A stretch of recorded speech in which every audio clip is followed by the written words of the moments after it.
and thank you for the invitation. It's a pleasure to present, even remotely.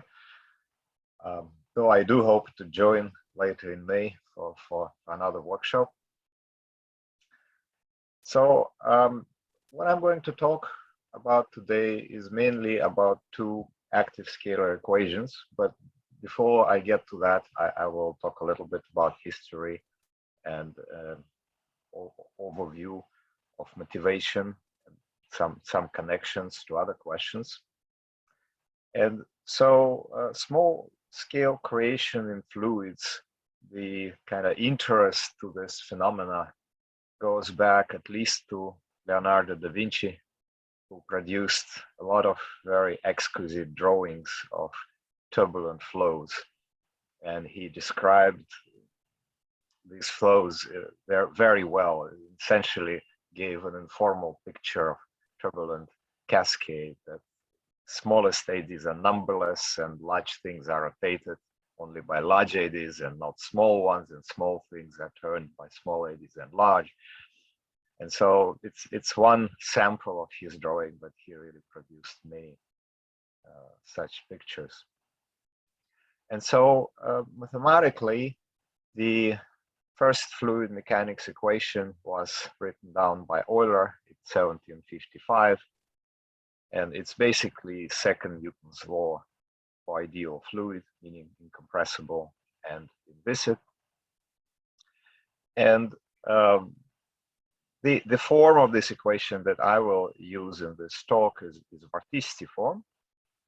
And so in vorticity form, the difference between 2 and 3 dimensions in particular becomes quite clear, that in 2 dimensions, the vortex stretching term, which appears in the red here, it's 0. And so the equation, the Euler equation, is just a transport equation for vorticity.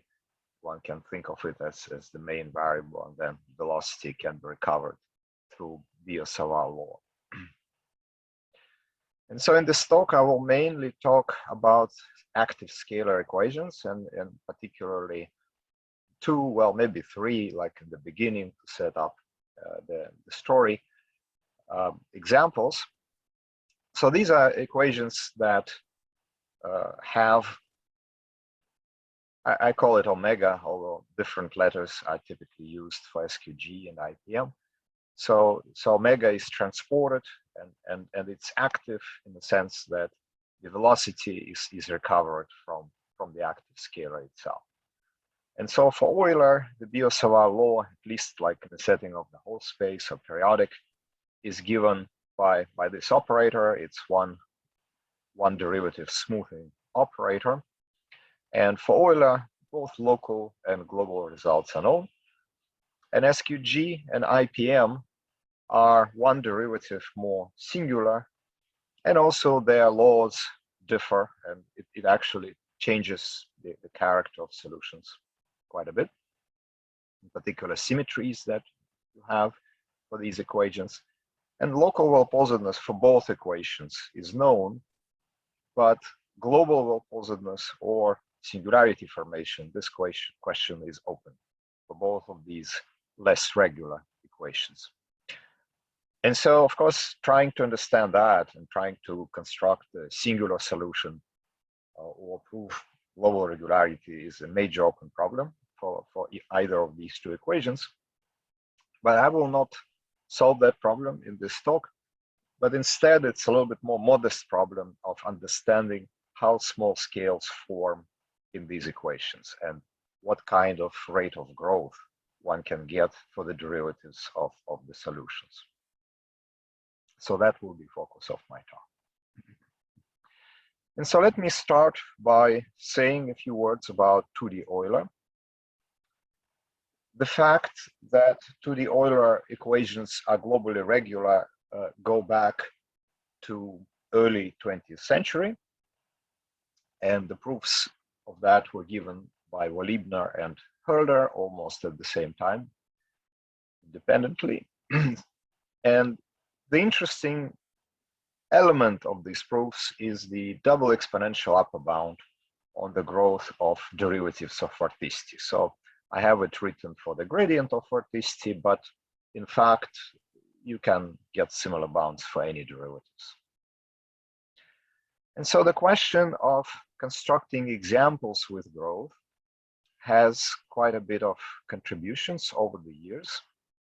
And I think the first one came from Udovich in the 70s, where he had examples with just some infinite growth of the gradient at the boundary of the domain. Not a very precise control over the rate. And then Nadarashvili at 91 provided examples with linear growth of the gradient of vorticity. It's an example on the annulus. And it's sort of a growth that is typical for shearing solutions, where like his solution is essentially like a shear flow in an annulus. And it's a stable one, and then a perturbation is placed on top of this, and then one can trace how it gets stretched, and it's stretched linearly by the flow, and this leads to linear growth of the gradient of vorticity. So in the absence of boundaries, the best result for the gradient growth for Euler is by Denisov, and it's just superlinear. So it's a little bit faster than the Nadarashvili example. And it uses different geometry and kind of hyperbolic point of the flow, but with kind of the argument is relatively soft in the sense that one could expect exponential growth from a hyperbolic point, but it's a bit tricky to get it. You need to put a perturbation where hyperbolic point essentially is, and then sort of argument using incompressibility gives just superlinear growth. So Denisov also has a result on bursts in growth of vorticity over finite time, which is sort of like double exponential time bursts. And then jointly with Vladimir Shverak, a few years ago, we proved that in fact there exist smooth initial data for Euler such that the corresponding solution grows at double exponential rate. So we did it in the setting of a disk, and the growth is also near the boundary.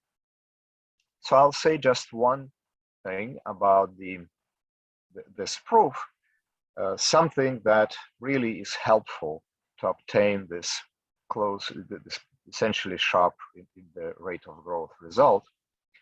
And it's an observation. It's about Biot-Savart law, about behavior of the velocity near a hyperbolic point.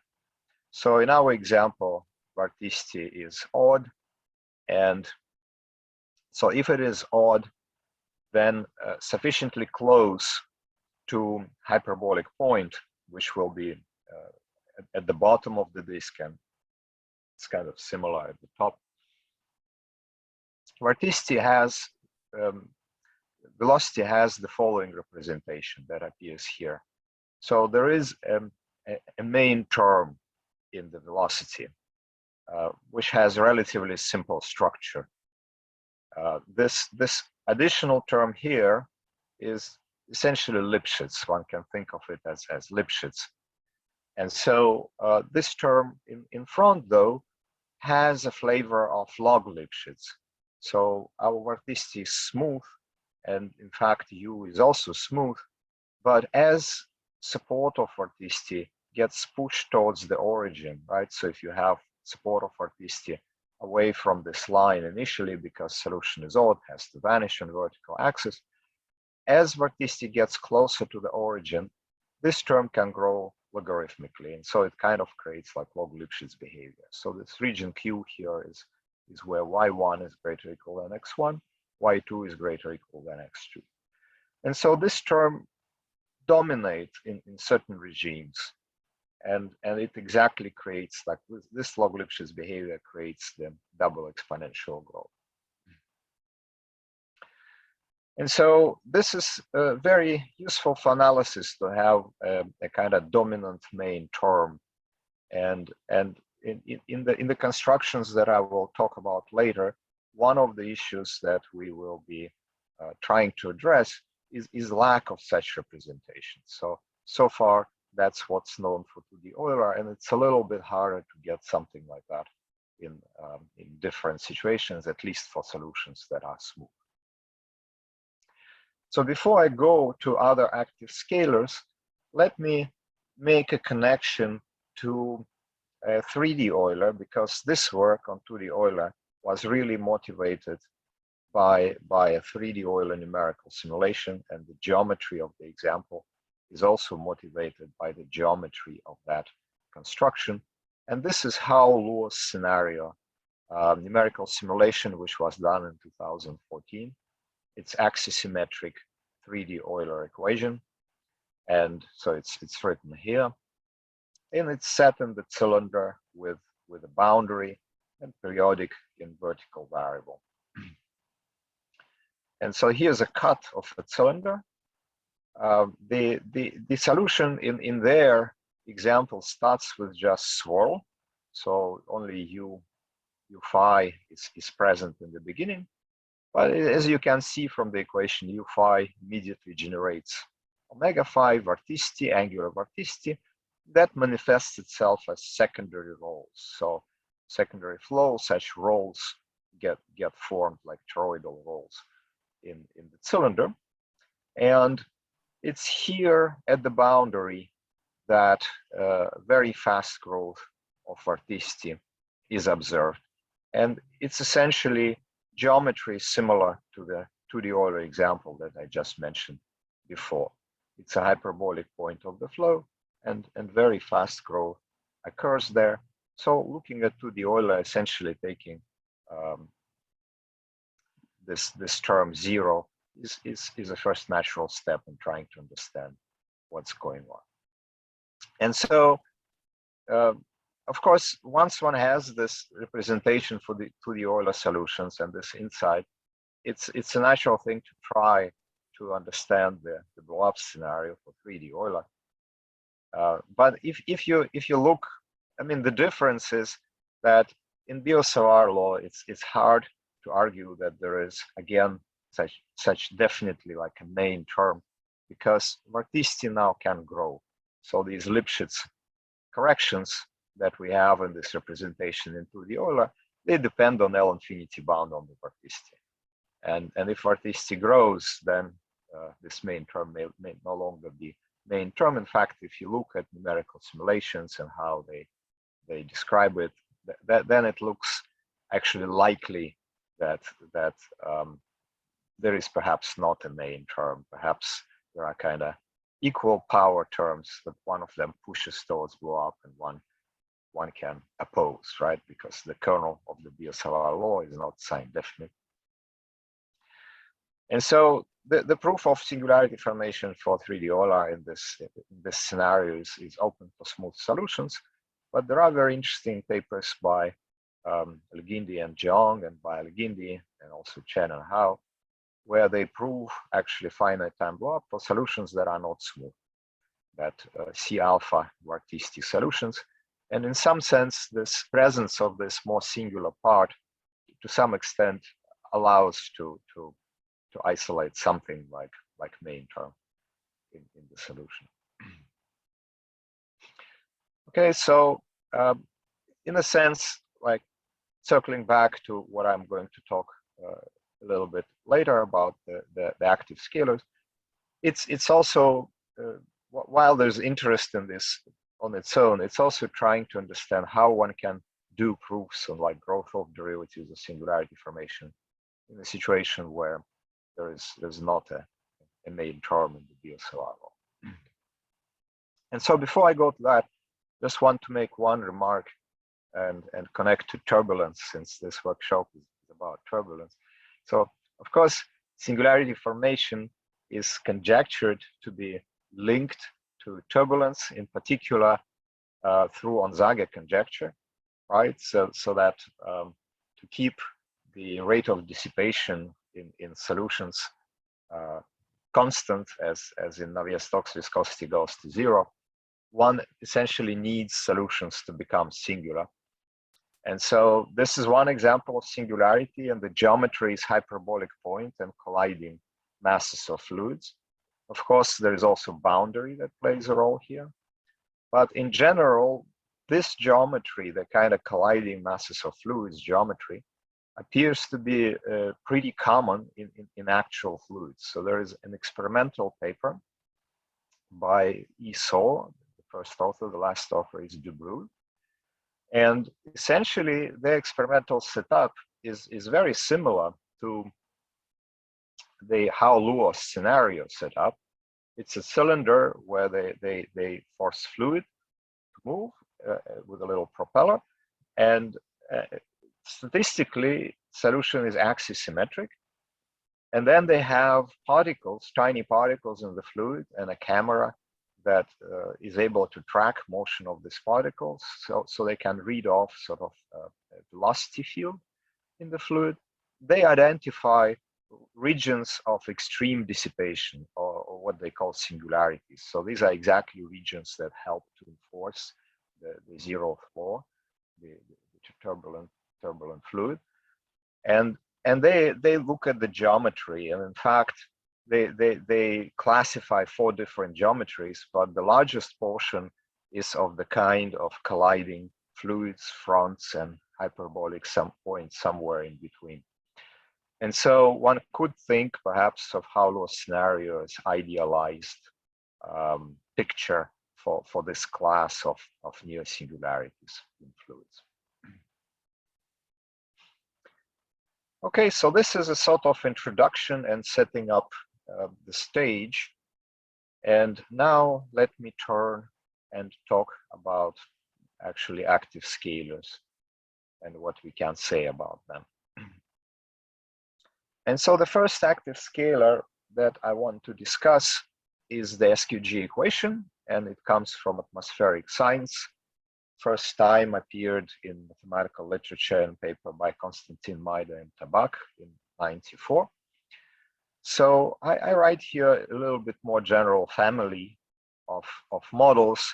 So the SQG case is really alpha equal to 1/2, but this whole family, well, it kind of interpolates between Euler when alpha is 0 and SQG is 1/2, and one can go as far as 1 and look at more singular models than SQG.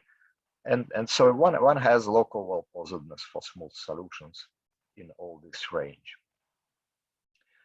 However, until recently, there were no examples of infinite growth of derivative for smooth solutions at all for SQG, which may sound a little bit like a paradox, because for Euler there are so many examples, and Euler is a more regular equation. But I think that's precisely the reason. So in a more regular equation, you have more control. And to show something like infinite in time growth of the derivatives, you actually need quite a bit of control of the solution. And so specific reasons is that solutions with boundary are a little bit harder to set up even for the SQG equation to show regularity. There is a, like near the boundary, if your omega is not constant, then solution can just lose regularity right away. And so on the other hand, in Denisov's example, that's in a torus, it really requires control of L infinity norm of velocity by some LP norm of omega. And so it can be extended in the range up to SQG, alpha between 0 and 1/2, but not for larger values of alpha. And let me mention just in passing that one setting where singularity formation has been proved for these equations is the setting of patches. So it's a special singular solutions that look like characteristic functions of domains. And so this picture is sort of like a patch. It's a sharp front in an atmosphere. And for SQG equation, omega can be thought of as temperature. And so for small alpha, singularity formation in half plane for patches has been proved by Rijik, Yao, Zlatush, and myself a few years ago.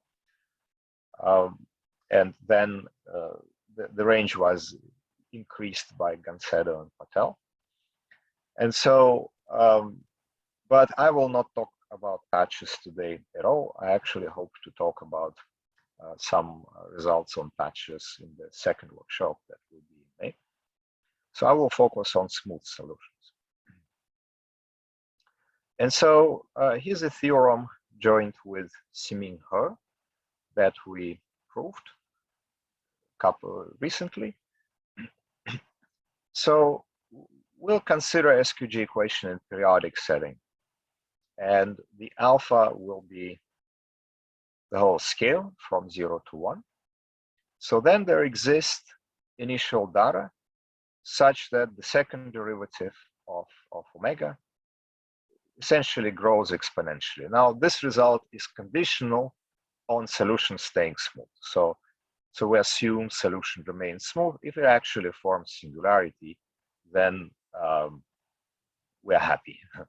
That's even more than growth.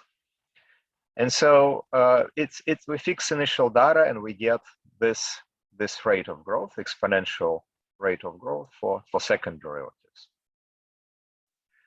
And so a similar result was proved for 2D Euler case by Zlatush a few years earlier.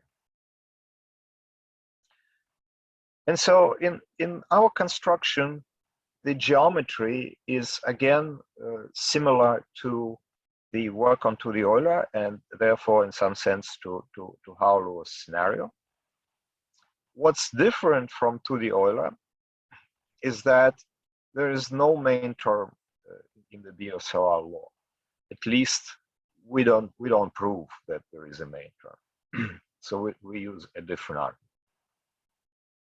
And so initial data is odd with respect to both x1 and x2. And so here is the form of the BSOR law in this case. So we essentially periodize we integrate over the whole plane, and omega here is periodized from the torus. And the kernel, and I'm writing only U1 here, but there's similar formula for U2. And the kernel is actually a sum of 4 terms, which is exactly driven by the symmetries in the equation. And so I will sketch the argument how the proof goes. So we split BSOR law into several regions. And there is a near term, which comes from integrating on a box that's comparable to x. So growth will be again near the origin. So it's a hyperbolic point. And so this near term potentially can be quite large, especially if alpha is at the SQG level or higher. Then there is a strong singularity, which is exactly here in this region. But it turns out that it's possible to control this near term if we knew that solution was sufficiently smooth. So in particular, by the second derivative of the solution. And so the main term, so to say, is the medium scale term, which is the integral of the rest of the periodic cell with removed box near the origin. And we don't prove that this term dominates the near term. That may not be the case, but we can show that it does, in a way, dominate near term if we assume certain regularity on the second derivative.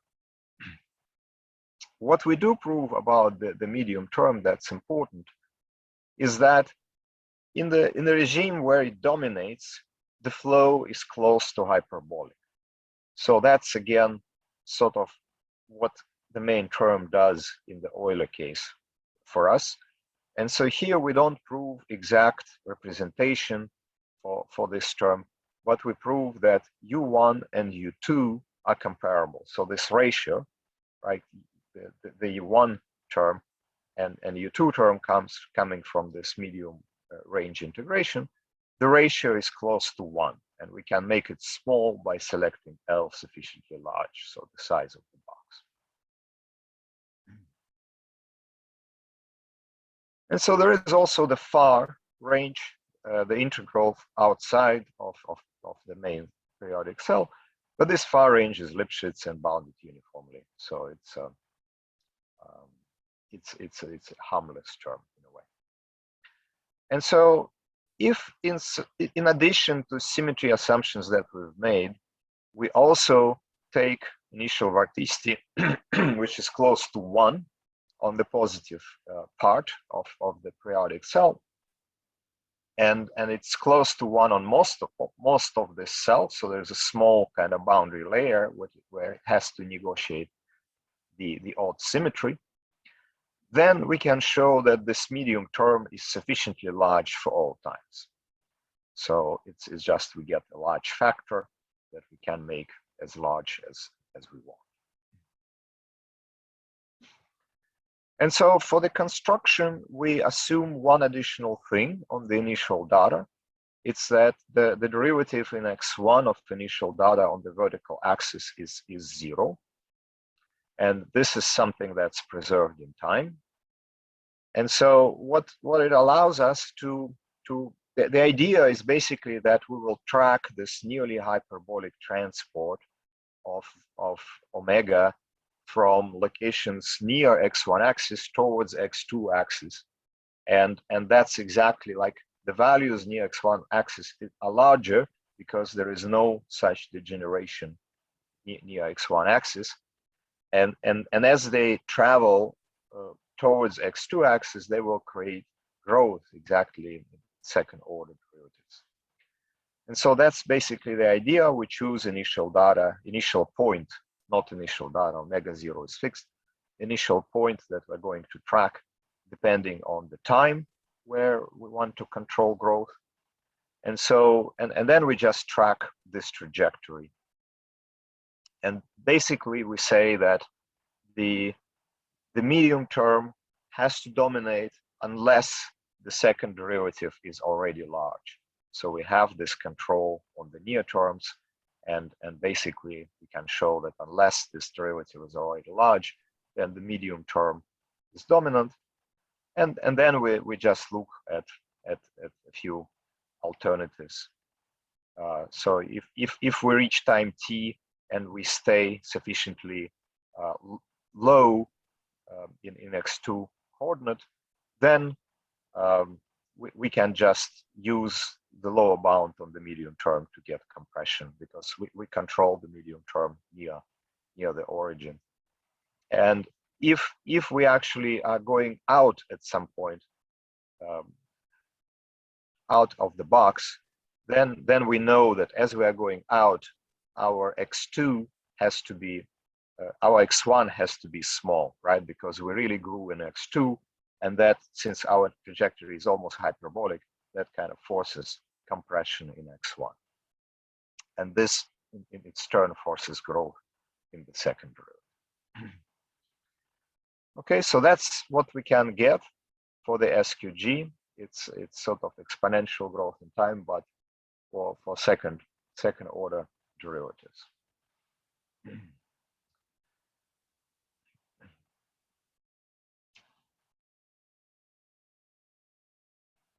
So now let me turn to the IPM equation. And so IPM equation is also an active scalar, and it's written here, the kind of the initial setup. It's equation for density, so let me denote it rho, and velocity is incompressible. Velocity is produced by Darcy's law, and there is gravity. And one can solve for u in terms of rho from these equations and think of this equation as an active scale. So the form for u is a bit different. And in particular, this scenario that we used for SQG or sort of similar scenario for Euler, they don't apply here because the symmetry of solution is different. So it's even now in x1, rho is even in x1 and odd in x2. And another difference from Euler and from SQG is that the only steady states in this equation are stratified solutions. So it has quite a bit of a different flavor. In some sense, for Euler, one can view this very fast growth of derivative as perhaps a manifestation of convergence to some like singular stationary solution. And so here one doesn't have a picture like that. So these are very simple stationary solutions, stratified states. And so first, let me say a few words about the known results, that what was known before. So Cordoba, Gancedo, and Uribe proved local wall positiveness in HS and various blow-up criteria.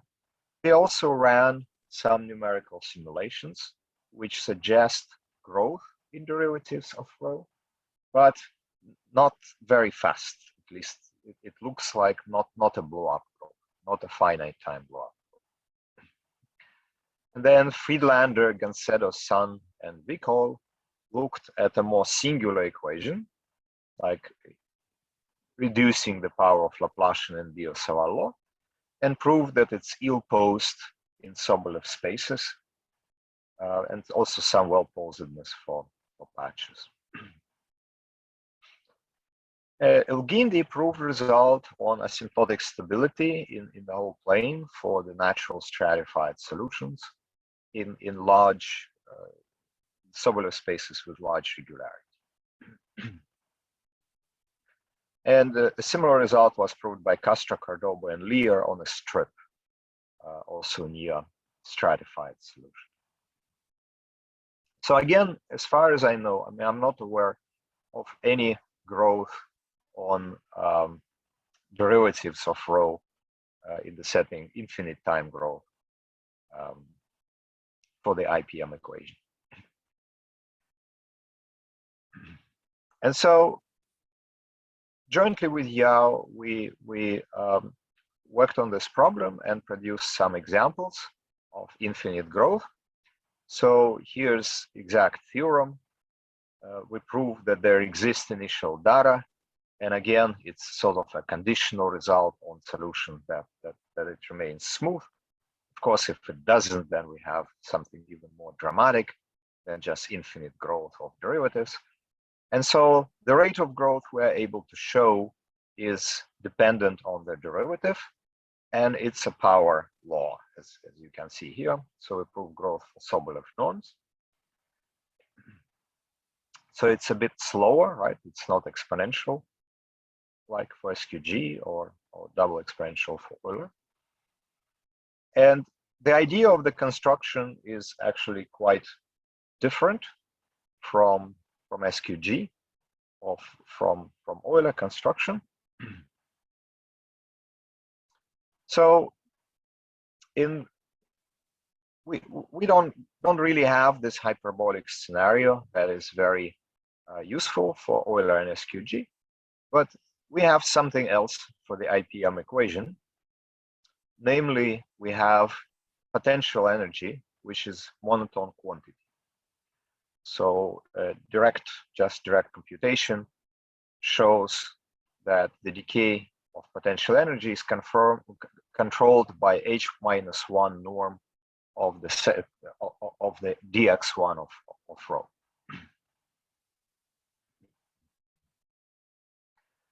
Okay, so right now, like I stated this theorem, and I will focus for now on the torus setting. We prove similar results for the whole plane and also for the strip. So I think I will state the last theorem for the strip. And so now we are on the torus. The solution is odd in x2. And so then the potential energy is actually bounded from above and below. And it's also monotone. So we know that this expression on the right, the h-1 norm of the dx1 rho, it actually has to go to 0, right? So, and on the other hand, we have this simple inequality, just Euler essentially. You can run it on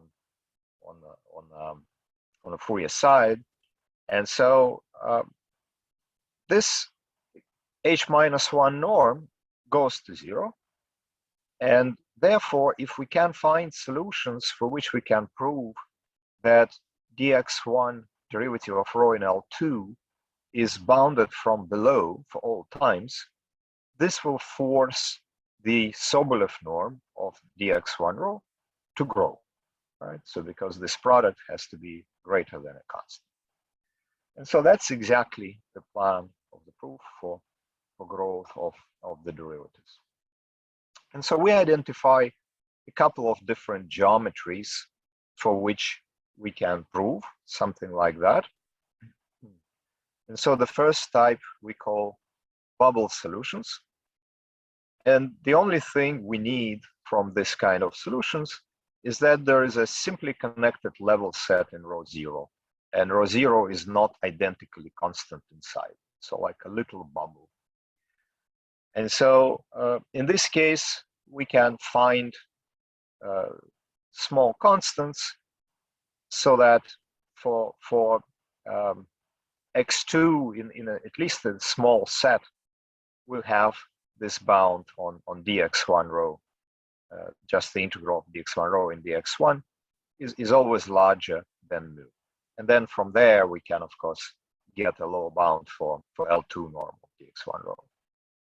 And the reason is simple, that this bubble, it has to stay all the time in the solution because the flow is incompressible. And it can, of course, be very much stretched and across all torus. But since we have fixed size, again, by incompressibility, there will be this range of x2 that intersect this bubble for all times. And as we go across bubble, we register some change in rho 0 because we assume that rho 0 is not identically constant inside. And that exactly gives lower bound for the absolute value of the derivative across such x2.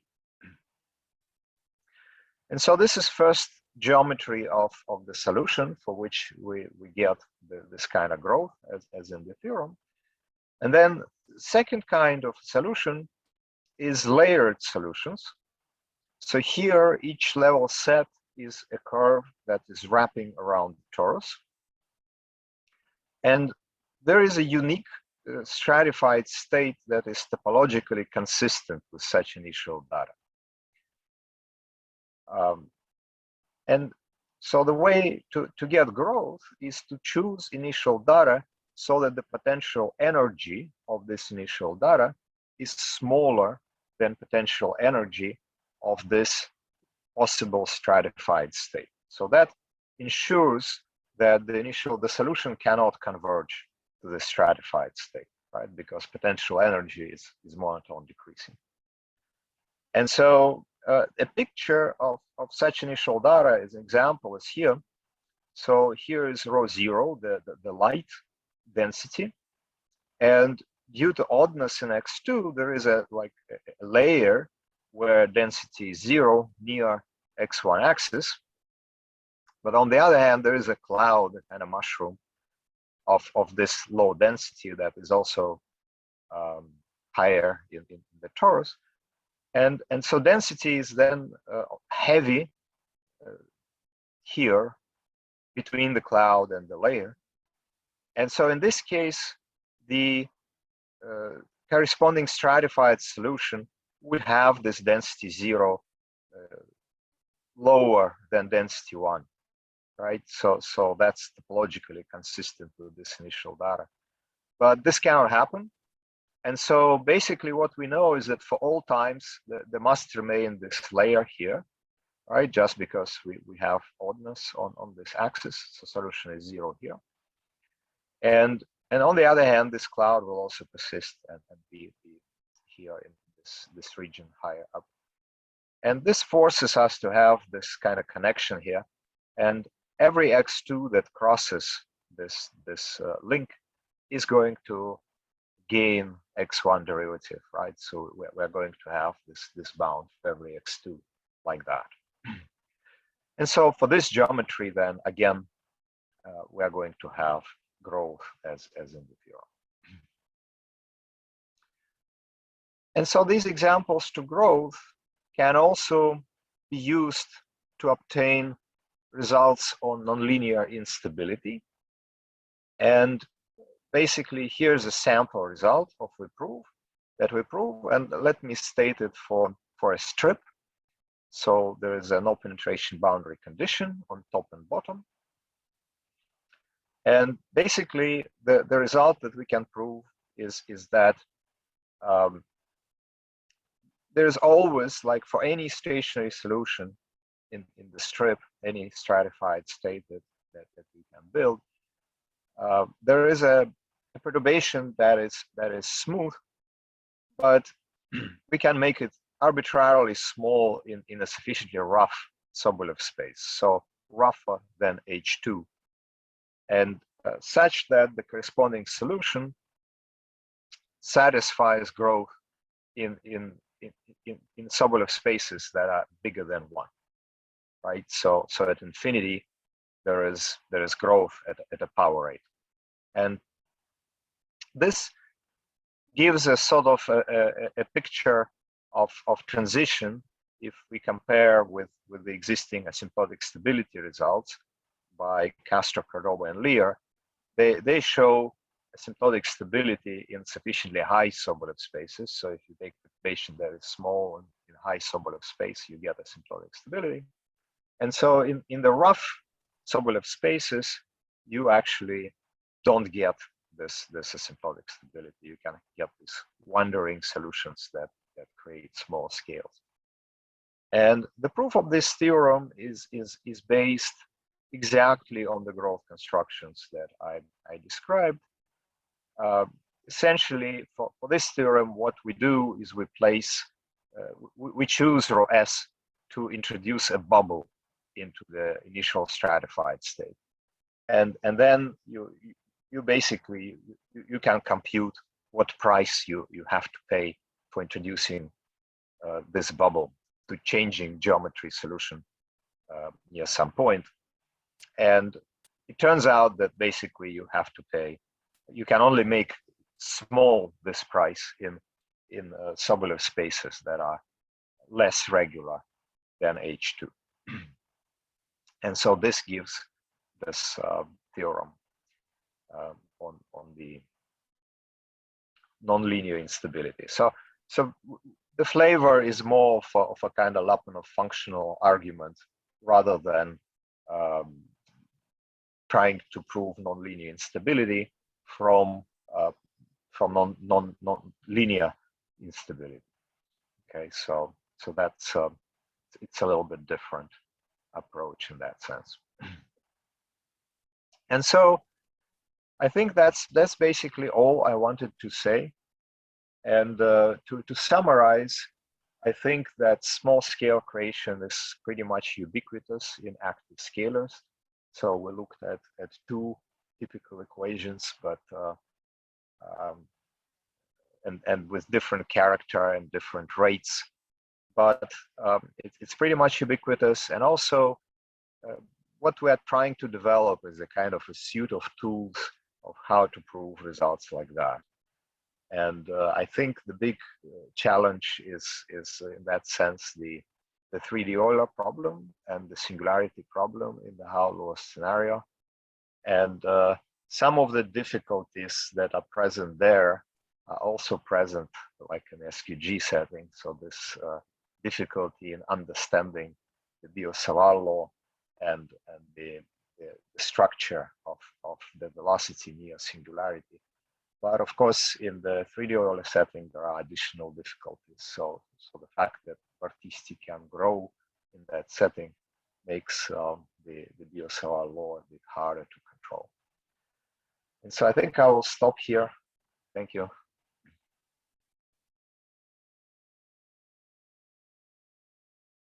And for questions here and also on Zoom. So.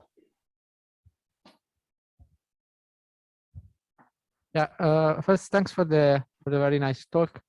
I have a question about what you said on the SQG case that you mentioned that you don't find a main term from the Biot-Savart law. Yeah. Now, if you add actually a main term, you should expect to have finite time blow up, because with the representation you have into the Euler, you get u1 is equal x1 log x1 thanks to the singularity of the Biot-Savart law. Here you will get x1 to the 1 plus alpha, I guess. So you will get finite time blow up. Now, if there is no main term, is it there something preventing this blow up? Yeah, it's a great question. So, this work that I mentioned in passing about patches, it exactly proves finite time blow up by proving this x alpha, so the Hölder kind of behavior, x1 minus alpha,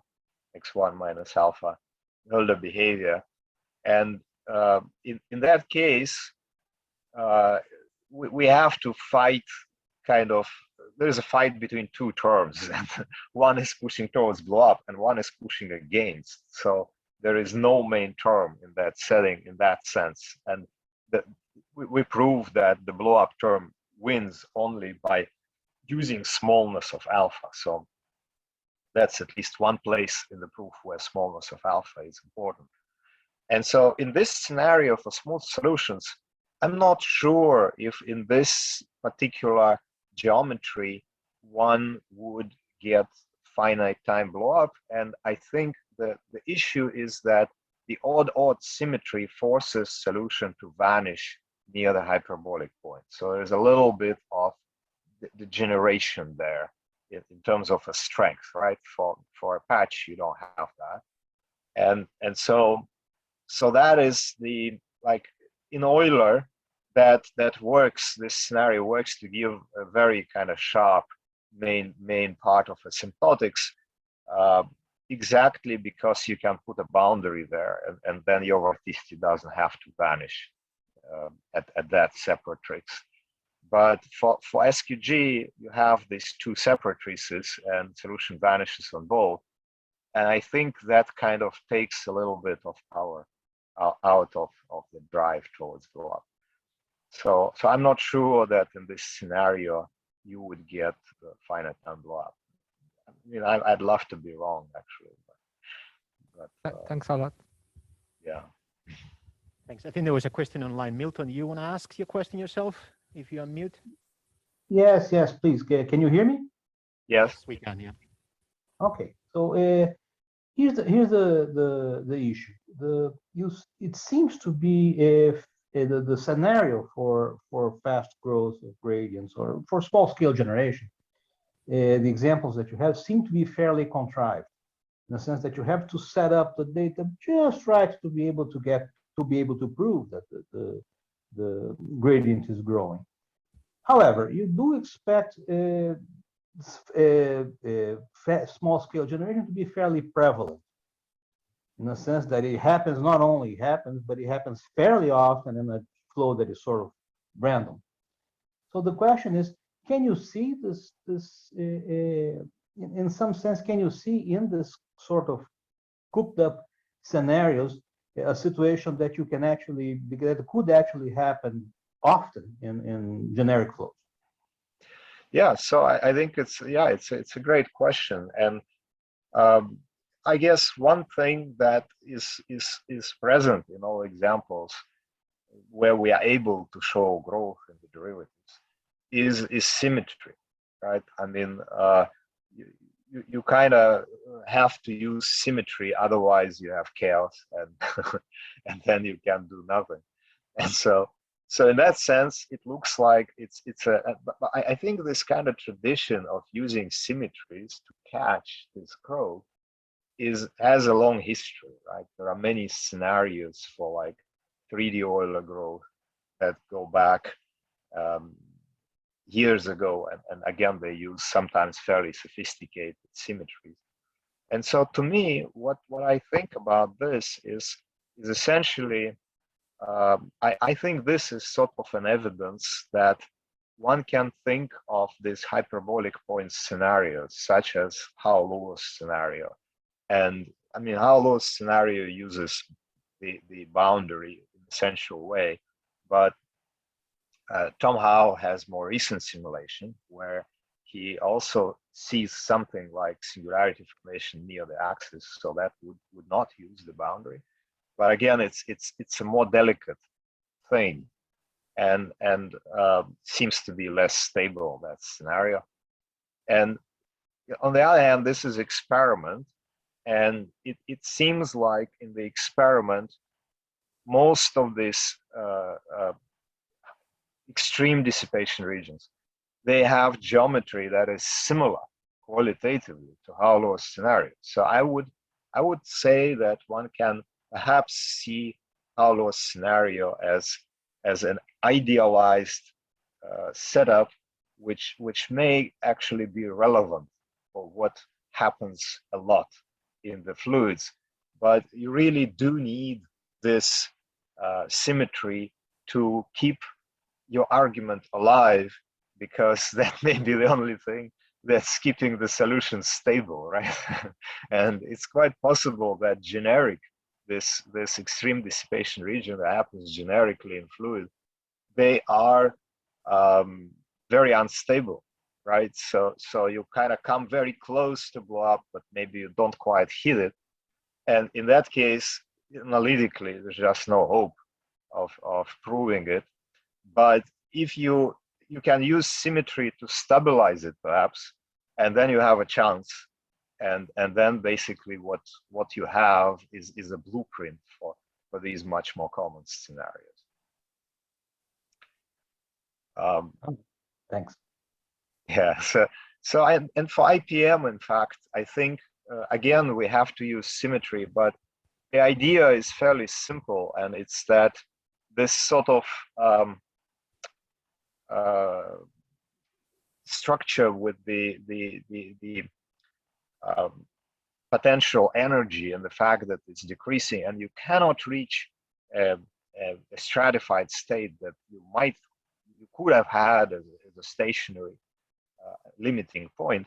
It kind of forces your solution to wander around and grow derivatives. So again, while we need symmetry for these results, I think that there is actually maybe a hope making it a little bit more general. So I think the mechanism is very clear in this sense, and it kind of feels very generic.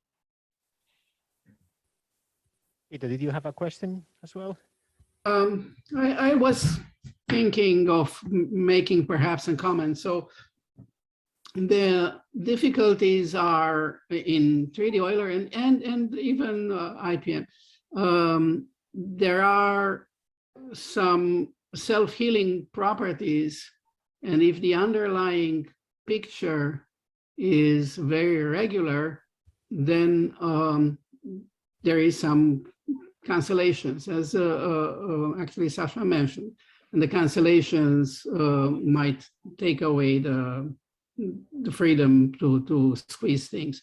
So there is a big difference between what we can actually prove, which, by the way, Sasha, congratulations, both beautiful results and as usual, a wonderful presentation. It's difficult to, how should I say, reasonable scenarios are reasonable for proofs are very different than reasonable scenarios in the physical world. So we cannot, actually, I think that Milton's comment suggests perhaps indeed a different kind of approach, which would be more in the sense of genericity and stochastic perturbations, and in which case you say that much softer in some sense, that essentially inequalities are satisfied, they're achieved, so reverse inequalities, and then generically the stretching term, which essentially is the order cubic with respect to entropy, is generically happening. And so there things of that sort, although they're not so precise and harder to prove, might be what's going on. And in general, using topology to cut off, this is an older idea that we didn't manage to do, to cut off retreat rather than symmetry. Symmetry has been tried a lot, and Peltz, you mentioned some people, Kida, Peltz, you should mention them by name, people who tried hard to impose high symmetries on the Euler equations to produce the numerical blow-up, and they, in the end, the thing was invalidated. It was not possible to maintain that symmetry. So symmetry is difficult in real fluids, and they squeeze themselves out of this, but topology is unavoidable. So if you could cut it off, the retreat with topology rather than symmetry, you'd be able maybe to prove. And so I think that that's the kind of situation that we might find ourselves into more likely. Do you want to come back in, Sasha, or are you happy? No, I'm happy. Yeah. Any other quick question? I just want to mention that if you go to the regime of the linear transport equation, you can actually construct, given generically H1 data, you can construct a flow which is as close to Lipschitz as you want, and the H1 norm will blow up instantaneously in time.